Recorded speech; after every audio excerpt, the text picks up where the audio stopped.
Please be seated.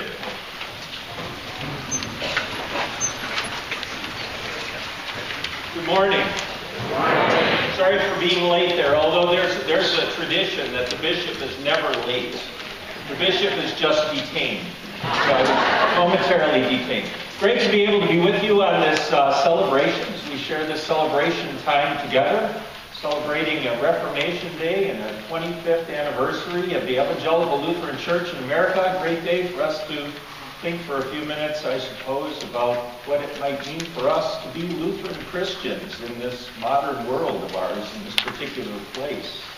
It's also a great day, I have to tell you. It's nice for me to be back in the Fox Valley.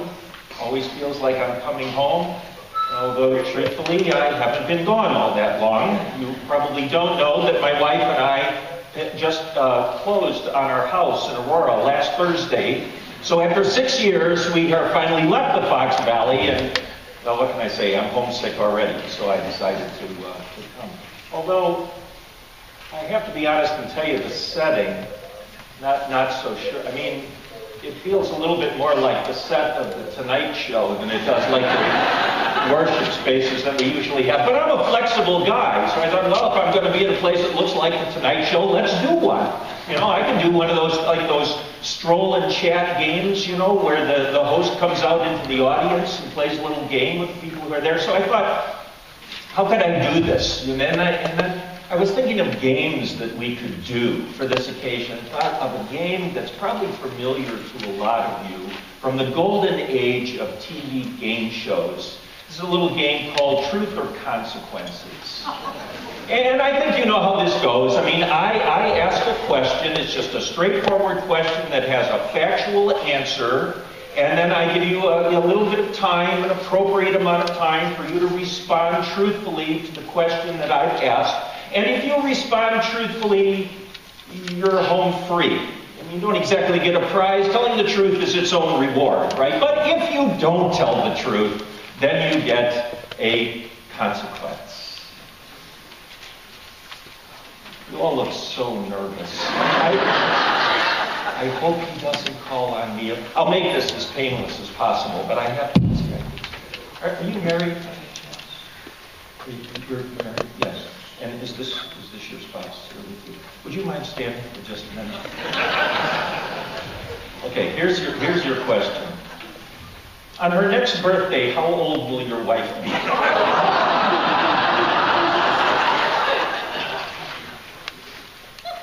Did he tell the truth? Then I don't get, well, you'll have your own consequence. Thank you very much. That's good. Let's see. Who else? The next category here is geography. You're good at geography? Why don't you stay? We'll do this one with you, okay? What are the capital cities of North Dakota, South Dakota, Missouri, and Vermont?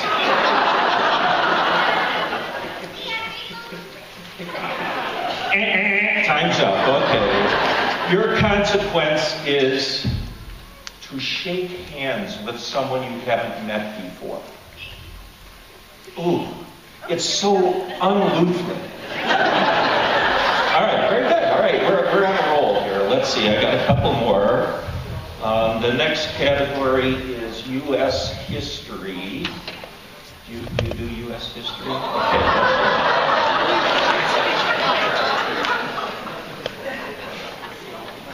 In order, who were the first 8 presidents of the United States?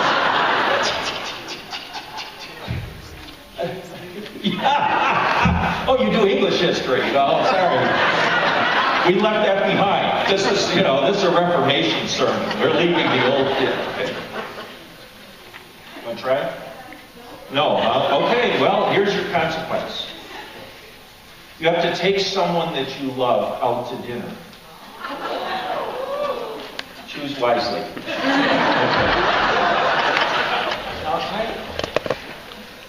I hate to leave you guys out of this. Give me a second here. It'll just take me a minute to get back up on the stage.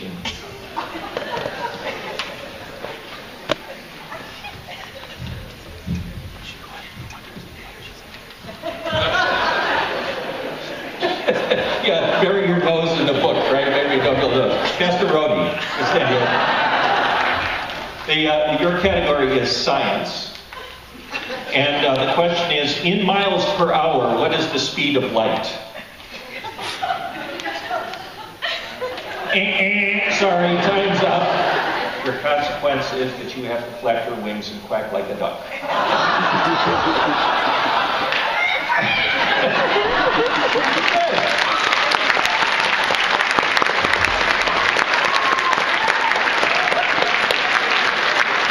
Okay, Pastor Schrock, your turn. Last one now. This category is technology. Oh, good. Okay. And the question is, in meters. In meters, what is the wingspan of a Southwest Airlines Boeing 737? It is 37.7 meters. Yes, that's true. So now your consequence is that you have to rub your tummy, pat your head, and turn around 3 times.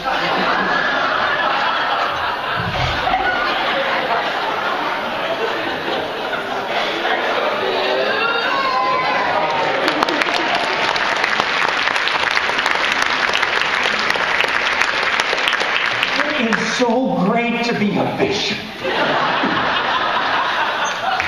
You can just get these people to do anything. I love this game. Really, I do love this game. I mean, it's so straightforward. It's so clear.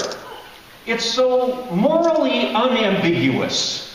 The solution to every problem is just to give the correct answer. Just the facts, nothing but the facts.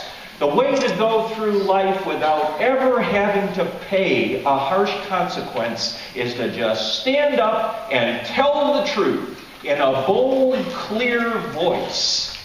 This game seems to reflect that sort of basic decency that we all want to be able to teach our children. It's a game that leaves us all with a deeply satisfying sense of justice and fairness and good order. So how old were you when you discovered that it's not quite true? I was about 16 years old, a student in Mr. Paisley's college algebra class. Now, you have to understand, Mr. Paisley was a really good teacher and one of the most fair and honest people, really, that I have ever known in my life. And actually, I wasn't a bad math student in those years, but I struggled in Mr. Paisley's class. I did, mostly because he believed that the time that it took to answer a question was a very important part of the equation. I, on the other hand, am something of a perfectionist, meaning that I want to take whatever time it takes to solve one problem correctly before I move on to the next one. So even though the work that I did for Mr. Paisley on those tests was pretty accurate, when the buzzer sounded, my test always came up just a little bit short of the whole truth. And you can only imagine what the consequences were. In any case, I remember that on one particular day I got back to my little blue book test paper and discovered to my delight that I had at last gotten an A on one of Mr. Paisley's tests. Every problem solved perfectly, every answer completely true. But as the class then took the time to go through all of those test papers together, I realized that Mr. Paisley, in grading my paper, had somehow overlooked the fact that I had not even begun the last 3 problems on the test. He graded me fairly on what I had done, but unintentionally completely omitted what I had left undone. To tell the truth or not to tell the truth? That was the question. Finally, after a silent but deep little self-examination, I convinced myself that I needed to point out his error in any way I was pretty confident that being a fair man, Mr. P would realize that the error was his error and not my error. He wouldn't penalize me for his error. He would reward my truth-telling by ignoring the consequences and letting me keep my egg. So I went up to him after class and explained the situation. He looked up from my paper and thanked me sincerely for my honesty and integrity, and then changed my grade to a C+. Ouch. However and whenever it happens, you see, it's hard. It's a hard lesson to learn that telling the truth is not always the way to escape the consequences. It's a lesson you might learn right over here at the Charlestown Shopping Center when you gently correct someone else's little girl for her dangerous and destructive behavior. And instead of thanking you for your concern, the child's mom screams at you to mind your own business, completely humiliating you in front of all the other gaping shoppers there in the middle of the mall. It's a lesson that you might learn when you decide to blow the whistle on the unethical behavior of your company's top leadership, and instead of being celebrated as a hero, you go home that day unemployed and probably unemployable as a troublemaker. It's a lesson that you learn when you muster the courage to tell your husband that this habit of his, drinking himself unconscious every night, is killing you and killing the kids and killing him by inches. But instead of getting contrition and amendment of life for telling the truth, you get another round of shouting, blaming, maybe even a smack across the mouth. It's hard. However and whenever it comes, it's hard to learn that the real name of the game is not truth or consequences. It is something more like truth has consequences. It's certainly a game that Jesus came to know all too well as he journeyed through Judea, exposing hypocrisy and corruption, unmasking the self-righteousness of religious authority, overturning the tables in the temple precincts that were turning his Father's house into a den of robbers.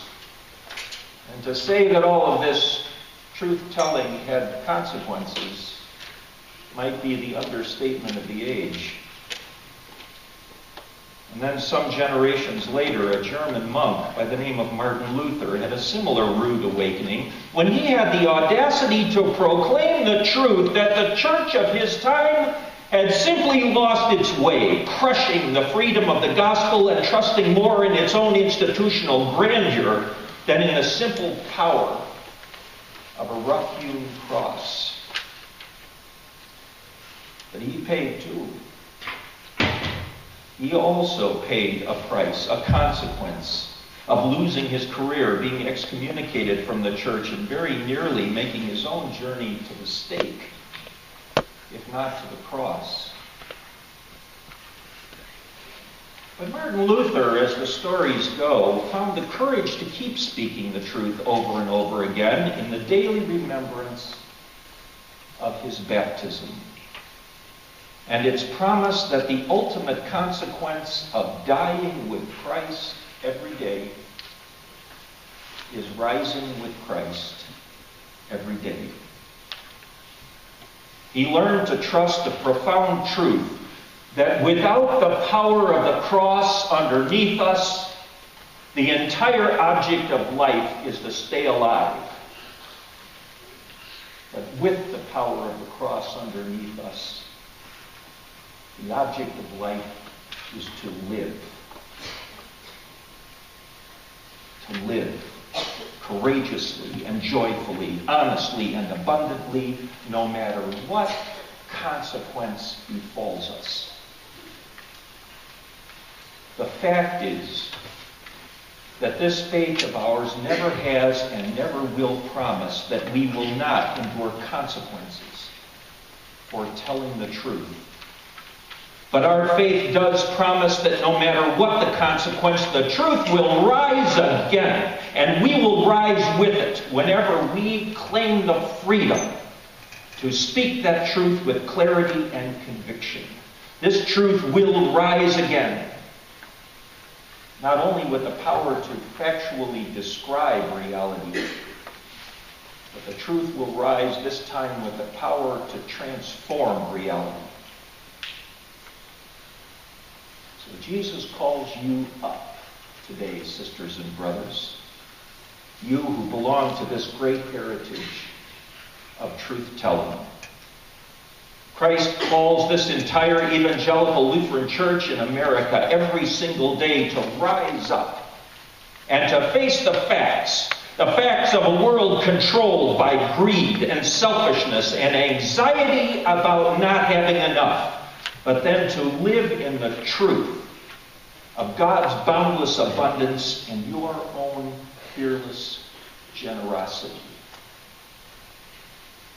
Christ calls you now to rise up and face the facts of a world controlled by violence and vengeance, but then to live in the truth of a community of peace and respect and forgiveness. Christ calls you to rise up and face the facts of a world controlled by cruelty and fear and relentless doubt, and then to live in the truth of your compassion and your courage and your indestructible faith. Christ calls you to rise up and face the facts of a world controlled by racial and political and economic injustice and inequity, but then to live in the truth that in Christ there is neither male nor female, Jew nor Greek, slave nor free. Christ calls you today to rise up. To rise up and to add your voice to the chorus of saints of every time and every place, bearing witness to the way, the truth, and the life, and in speaking, to discover all over again that it is still this truth. It is still this truth that makes us free. Amen.